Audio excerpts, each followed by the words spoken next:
Voici une image presque banalisée, celle de journalistes travaillant casqués et parfois sous escorte d'agents de sécurité lors d'une manifestation.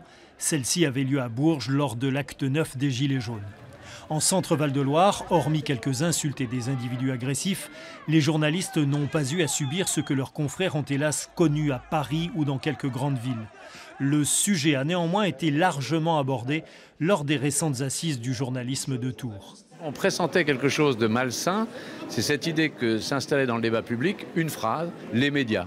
Les médias disent tous la même chose, les médias nous mentent, les médias, comme s'il y avait un personnage unique, univoque, qui parlait au nom des 35 000 journalistes français, des milliers de supports, papier, web, télé, radio, qui ont une grande diversité. On les enferme dans une caricature. Une caricature engendrée en partie par un sulfureux mélange des genres, surtout à la télé.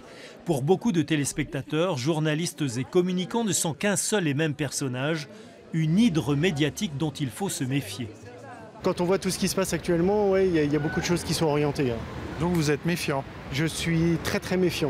Ouais. Les récents sondages sur la confiance des Français dans les médias sont unanimes. Les journalistes ont mauvaise presse. Paradoxalement, on se méfie encore plus des réseaux sociaux, mais nombreux sont ceux qui y font constamment référence. Alors pour renouer la confiance, le ministre de la Culture a évoqué la création d'un conseil de déontologie journalistique. Et cette fois, ce sont les journalistes qui se méfient. Mauvais conseil de presse, ça serait un CSA bis, dont les membres seraient nommés par le pouvoir politique, par exemple. Un mauvais conseil de presse, ça serait un conseil de presse qui aurait un pouvoir de sanction, donc qui se transformerait un petit peu en tribunal ou en conseil de l'ordre. Ça, on n'en veut pas. Cette instance d'autorégulation sans sanction associerait des journalistes, des entreprises de presse et des citoyens. Aucun calendrier de création n'a encore été avancé.